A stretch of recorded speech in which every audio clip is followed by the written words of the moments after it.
Financial services के director और head of research Rahul Sharma मौजूद हैं। Rahul ji, good morning. क्या निफ्टी में डबल बॉटम के साइन हैं? कल जिस तरीके से हम वापस 24,925 तक गए, वहाँ से बाउंस बैक दिखाया, पहले भी यही हुआ था। क्या एक सेंस बन रहा है कि यहाँ पर थोड़ा सा बेस है मार्केट के लिए, या कहना थोड़ा जल्दबाजी होगी?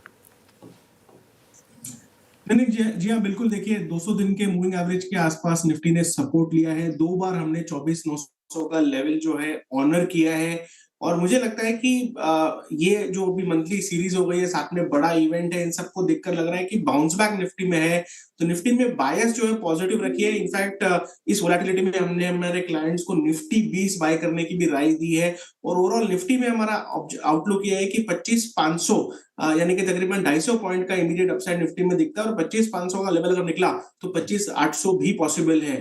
तो क्लियरली निफ्टी में आप बाय करके चल सकते हैं। ओवरऑल रिस्क रिवॉर्ड फेवरेबल है, और वोलेटिलिटी डेफिनेटली रहेगी, क्योंकि बड़ा इवेंट है संडे को, तो और इंडिया विक्स भी 14% के आसपास है, तो इंट्राडे वोलेटिलिटी जरूर रह सकती है। लेकिन ओवरऑल हमें लगता है कि जो मार्केट का टेक्सचर है, at least worst is behind us, at least for the short term now.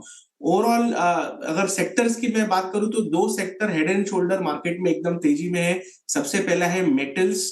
इसमें कोई तरीके की मंदी हमें देखने को नहीं मिली है। मेटल्स अभी भी काफी मजबूत खड़ा हुआ है। मेटल्स में अगर हम देखें तो हिंदुस्तान कॉपर में आज फ्रेश ब्रेकआउट देखने को मिला है। स्टॉक ने 585 के आसपास ब्रेकआउट दिया है, और हमें लगता है कि तकरीबन 640-650 तक के लक्ष्य हिंदुस्तान कॉपर में पोजिशनली देखने को मिल सकते हैं। और ओवरऑल मेटल्स के अंदर जो बायस है वो पॉजिटिव रहेगा। दूसरा एक सेक्टर जो जो रिलेटिवली अच्छा परफॉर्म कर रहा है वो है पीएसयू बैंक्स, और हमें लगता है कि पीएसयू बैंक्स में भी मोमेंटम हाई रह सकता है।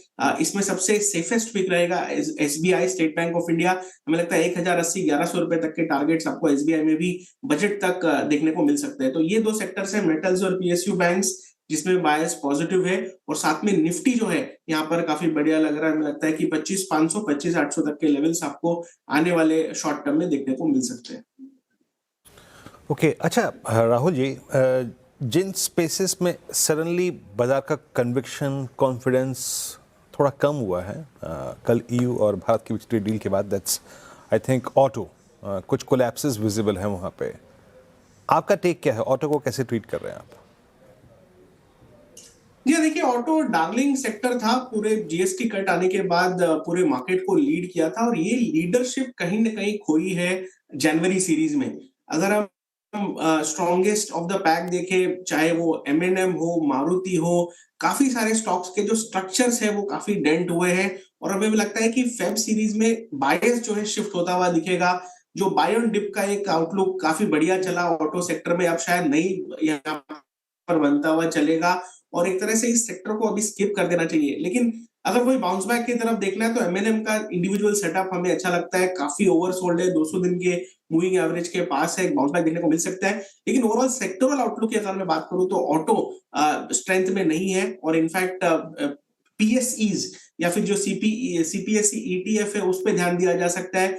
पब्लिक सेक्टर एंटरप्राइजेस में हमें अच्छी बाइंग देखने को मिल रही है पिछले 2 सेशन में, और हमें लगता है कि बजट के मद्देनजर रखते हुए इस सेक्टर में लीडरशिप वापस आते हुए दिख सकती है। तो पीएसयू बैंक्स हुए या पीएसईज हुए, यहाँ पर मार्केट एक तरह से रोटेट होता हुआ दिख रहा है। इंटरनली स्मार्ट मनी यहाँ पर मूव होता हुआ दिख रहा है पिछले कुछ सेशंस में। ऑलराइट राहुल जी, बहुत बहुत शुक्रिया आज हमारे साथ जुड़ने के लिए और इन सब स्टॉक्स और मार्केट्स पर अपना व्यू रखने के लिए।